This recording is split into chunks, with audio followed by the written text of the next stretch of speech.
Tropical Storm Batsirai, the second named storm of the Southwest Indian Ocean cyclone season, has been named today.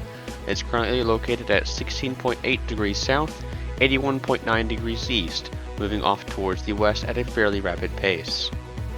Right now, the storm has winds of 40 miles per hour, that's 65 kilometers per hour in 1 minute sustained winds, and a pressure of 1,001 millibars.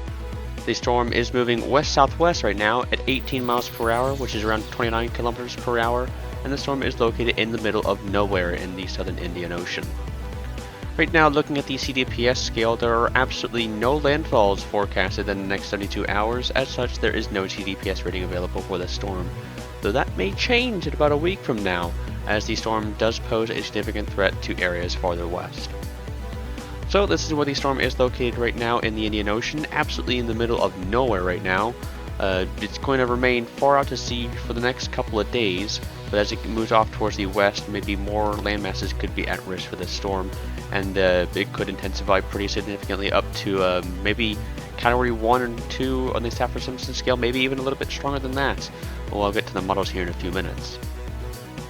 So right now the storm is located 1232 miles away from Port Mathurin, 1617 from Port Louis, 1766 from St. Paul, 2240 from Menacarva, and 2265 from Antananarivo, the last two on Madagascar. Surprisingly, there are absolutely no watches or warnings in effect, to absolutely everyone's amazement, given that the storm is in the middle of nowhere in the Indian Ocean.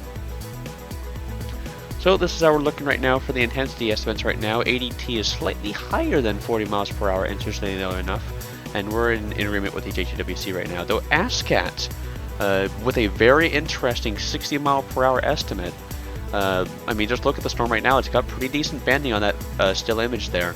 So maybe this is a little bit stronger than 40 miles per hour right now. And looking at the JTWC forecast, they're going with a 55 knot peak.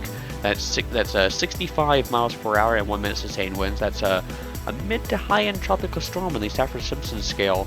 But as you can see, as it moves off towards the west, Mauritius, La Réunion, and maybe even Rodrigues, just under that day 5 points. This does pose a threat later on down the line to some land masses as potentially a pretty strong cyclone.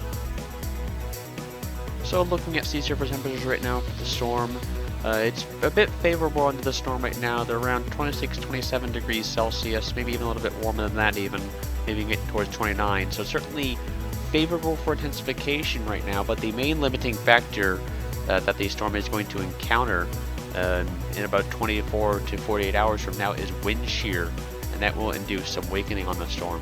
But sea surface temperatures are going to remain favorable over the next couple of days. Looking at the HWRF's rainfall forecast for the system, it's a bit hit and miss for the island of Rodrigues there. You can barely make it out there, but certainly maybe even some rainfall is possible as the system gets closer towards those islands. And looking at the wind threat here from the HWRF model, not looking too great, only going with a 66 knot peak. That's a low end Category 1 on the Saffir-Simpson scale. So certainly some wide variety intensities possibles. Maybe from a low-end tropical storm, maybe even up to a Category 4 on the Saffir-Simpson scale. Lots of possibilities possible with this, long range, of course. So this is what the models are saying right now for the system, keeping it fairly weak for the next 2 to 3 days. But once we get past this overall high wind shear mark, which you can see evident over the next couple of days, GFS in particular keeps that wind shear through the unfavorable part of the entire forecast period for the next 5 days. But the HWRF is sort of hit and miss. So certainly maybe even some stair-step intensification where it might intensify and level off for a bit and then intensify yet again. So certainly that is a possible scenario with this storm as it pushes off towards the west. Loads of scenarios possible with this system. And this is looking at the satellite imagery right now. You can see it is probably stronger than a 40 mile per hour tropical cyclone right now. My best guess would probably be around 60 to 65 miles per hour for the storm right now. That seems a bit fair, but certainly this storm, for a 40 mile per hour tropical storm at sea, is looking pretty good. It's got pretty good banding and it's got convective bursts all around the center right now, and it's looking pretty good. We'll have more on this system as it pushes off towards the west over the next few days over the Indian Ocean. Stay tuned to Force Routines outlets for the latest information.